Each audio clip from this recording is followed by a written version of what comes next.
रिश्तों को तार तार कर देने की घटनाएं तो अक्सर आपने सुनी होंगी दोस्तों। जब एक देवर अपनी भाभी का अपने भाई की आंखों के सामने ही दुष्कर्म यानी कि बलात्कार करे तो कैसा होगा दोस्तों। और फिर परिणाम इतने खतरनाक होते हैं कि यहाँ पे किसी का भी दिल दहल जाए। दोस्तों मैं भीषम प्रकाश आपका स्वागत करता हूँ बीपी थॉट्स में। पूरी जानकारी के लिए बने रहिए हमारे साथ वीडियो में अंत तक। और यदि आप पहली बार हमारी ये वीडियो देख रहे हैं तो हमें सब्सक्राइब करना ना भूलें। दोस्तों ये जो घटना है ये सामने आई है मथुरा जिले के एक गांव से। दोस्तों मथुरा जिले के गांव में एक देवीराम नाम का एक व्यक्ति रहता है जिसकी उम्र करीब 50 वर्ष होती है। देवीराम की पत्नी अभी जीवित नहीं है, उनकी एक बीमारी के कारण उनकी मृत्यु हो चुकी होती है करीब 6 साल पहले। दोस्तों यहाँ पर देवीराम अपने बड़े बेटे निरंजन कुमार जिसकी उम्र करीब 28 वर्ष है उसने अभी करीब 2 महीने पहले ही शादी की थी। दोस्तों यहाँ पर जो निरंजन कुमार की पत्नी बन के आई सपना, जो नजदीकी गांव से थी, बेहद सुंदर और खूबसूरत लड़की थी, अब निरंजन कुमार की बीवी बनकर उनके घर पे आई थी। दोस्तों दोनों का बड़ी खुशी से जीवन बीत रहा था। लोगों मोहल्ले में लोगों के मुंह से बहुत सारी तारीफें सुनने को मिलती थी कि सपना इतनी सुंदर है, इतना गठीला उसका बदन है, इतनी सुंदर दिखती है। बेहद चर्चे थे उसके मोहल्ले पड़ोस गांव में। और निरंजन बड़ा खुश होता कि उसकी बीवी की बहुत ज्यादा तारीफ होती है। दोस्तों यहाँ पर जब निरंजन अपने खेत के लिए कोई सामान लेने के लिए जा रहा होता है तो उसका एक एक्सीडेंट हो जाता है। और यहाँ पर जब निरंजन का एक्सीडेंट हो जाता है तो वह इतना गंभीर हो जाता है कि उसको 3 दिन बाद जब होश आता है तो वह अपने पैरों को नहीं हिला पा रहा होता है। यानी कि वह कोशिश तो बहुत करता है कि उसकी उंगलियां हिले, लेकिन उसकी उंगलियां नहीं हिल रही थी, यानी कि उसका पैर भी नहीं उठ रहा था। आपको मैं ये बता दूं कि उसके जो रीढ़ की हड्डी में इतनी बुरी चोट लगी थी जिसकी वजह से उसके कमर के नीचे का कोई भी हिस्सा कार्य नहीं कर रहा था। यानी कि वह जीवित तो था लेकिन आधा, यानी कि शरीर का आधा हिस्सा जो ऊपर का था वो काम कर रहा था, नीचे का कोई काम नहीं कर रहा था। उसकी बाथरूम करने की जगह पे भी एक ट्यूब लगी हुई थी ताकि वह वहां से टॉयलेट भी कर सके। दोस्तों इसी बात को लेके निरंजन बहुत ज्यादा टेंशन में होता है, लेकिन देवीराम जी हिम्मत करके अपने बेटे को अपने घर ले आते हैं। और यहाँ पर जो सपना है उनकी पत्नी अपने पति की बेहद मदद कर रही होती है, सेवा कर रही होती है, और इसी सेवा को करते करते 10 दिन बीत जाते हैं। दोस्तों यहाँ पर निरंजन का एक छोटा भाई भी होता है सुभाष नाम का। सुभाष नाम का जो उनका छोटा भाई है वह बेहद सुदृढ़ शरीर का मालिक, यानी कि बड़ा सुंदर लड़का, और फौज की तैयारियों में लगा हुआ था।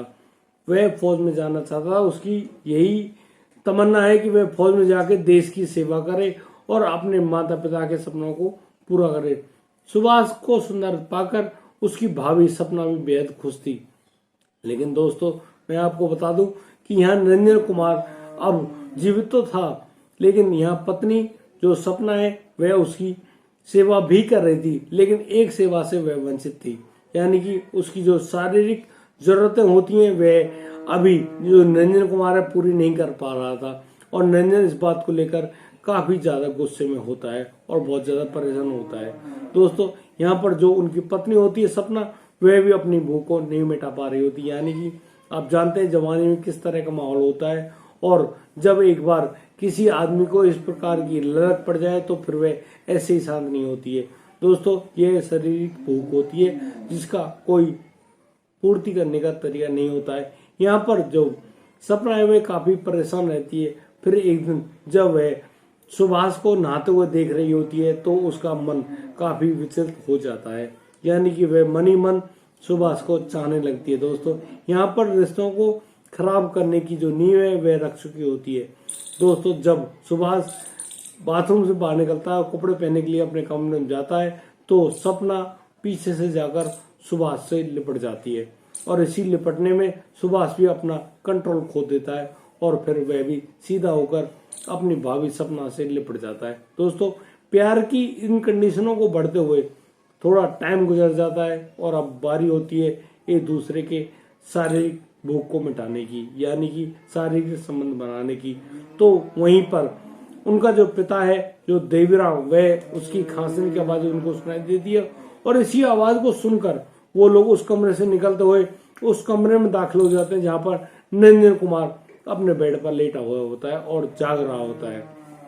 उनकी आवाज सुनकर निरंजन बस आंखों से देख रहा होता है और सुभाष अपनी भाभी के कपड़ों को उतारकर शारीरिक संबंध बनाने में मशगूल होता है। वह इधर उधर कुछ भी नहीं देखता है और अपनी भाभी के साथ शारीरिक संबंध बना रहा होता है और यह सब होते निरंजन कुमार देख रहा होता है। निरंजन कुमार की आंखों से आंसू बह रहे होते हैं, लेकिन यहाँ पर निरंजन कुमार इस बात से खुश था कि जो शारीरिक संबंध बना रहा था कोई और नहीं, उसका सगा भाई था। यानी कि जिस कार्य को वह नहीं कर पा रहा था उस कार्य को अब सुभाष कर रहा था और सुभाष भी बहुत ढंग से अपनी इस प्रक्रिया को निपटाता है और यहाँ पर उनकी जो भाभी सपना होती है वह भी संतुष्ट होते हुए एक तरफ लेट जाती है। दोस्तों, इस पूरी घटना को निरंजन कुमार अपनी आंखों से देख रहा होता है, लेकिन वह अपने मुंह से एक शब्द तक नहीं बोलता है।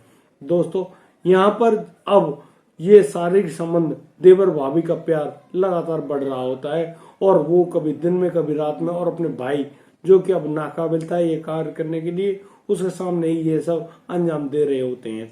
दोस्तों, यहाँ पर जो पत्नी होती है सपना देवी, वह अपने मायके जाकर भी अपने परिवार से कहती है कि वह अब निरंजन कुमार तो किसी कार्य का बचा नहीं है, मैं अब अपने देवर सुभाष से ही शादी करना चाहती है। वह उम्र में तो उससे 5 साल करीब बड़ी थी, लेकिन दोस्तों वह सुभाष को अपना मन ही मन पति मान चुकी होती है। लेकिन जब सुभाष से यह पूछा जाता है कि क्या वह शादी कर लेगा, तो सुभाष मना कर देता है कि वह शादी बिल्कुल नहीं करेगा। जब यह बात सुभाष के बाप देवीराम के कानों में पहुंच जाती है तो यहाँ पर देवीराम काफी लज्जित महसूस करता है अपने आप को और सुभाष से कहता है कि सुभाष, तुमने ये गलत किया है, तुम्हें अपने भाभी की मर्यादा का उल्लंघन नहीं करना चाहिए था, आपको इन बातों का ध्यान रखना चाहिए था कि इन तरह से अगर आप जो मर्यादा को त्यागेंगे तो यह अच्छा नहीं हुआ, इसके परिणाम काफी खराब होते हैं। और यदि तुमने ये सब कर दिया है तो बेटे अब तुमको भाभी, अपनी ही भाभी यानी कि सपना से तुम्हें शादी करनी पड़ेगी। दोस्तों, सुभाष यहाँ पर अपने पिता से भी मना कर देता है, लेकिन दोस्तों यहाँ पर जो पत्नी होती है सपना, वह आकर सुभाष से कहती है कि सुभाष, आज रात तुम मेरे पास आना। और फिर रात को जब वह शारीरिक संबंध बनाने के लिए कपड़ों को उतार रहे होते हैं और यहाँ पर जो गवाह के रूप में वह लड़का यानी कि निरंजन कुमार भी मौजूद था, उसी के सामने यह सब होने जा रहा था, तो उसकी पत्नी सपना कहती है कि यदि तुम्हें सुभाष से कहती है कि यदि तुम मुझे पत्नी रूप में स्वीकार करोगे तो ही मैं तुम्हारे साथ शारीरिक संबंध बना पाऊंगी, और यदि तुमने मना किया तो तुम्हारे भाई अभी जिंदा है, मेरे पास सबूत के रूप में ये हैं और ये कह देंगे कि तुमने मेरे साथ बहुत बार शारीरिक संबंध बनाए हैं और इन्हीं शारीरिक संबंधों के ब्याह पर मैं तुम पर केस कर दूंगी। दोस्तों, यहाँ पर जो सुभाष है वह काफी डर जाता है और इस डर के कारण ही वह कह देता है कि मैं उससे शादी कर लूंगा। यानी कि सुभाष भी अपनी भाभी सपना से शादी करने के लिए तैयार हो जाता है, क्योंकि वह किसी भी प्रकार का कोई पुलिस केस नहीं करना चाहता। वह खुद फौज में भर्ती होना चाहता था और इसी वजह से उसने अपनी भाभी से शादी करने की हाँ कर दी। लेकिन उसने एक शर्त रखी अपनी भाभी से कि वह पहले भर्ती मारेगा, भर्ती देखने के बाद ही वह अपनी भाभी यानी कि अपनी प्रेमिका कहूँ या उससे भाभी कहूँ या उसकी पत्नी कहूँ, भाई अब जो भी हो वह उससे शादी करने के लिए हाँ कर देता है। दोस्तों, क्या सुभाष ने सही किया? क्या सपना ने सही किया? क्या निरंजन कुमार जो कि ये सब अपनी आंखों से देख रहे होते हैं लेकिन कुछ नहीं कहते, क्या यहाँ पे निरंजन कुमार भी सही साबित होते हैं? क्या उनके जो पिता देवीराम है वह भी सही साबित होते हैं?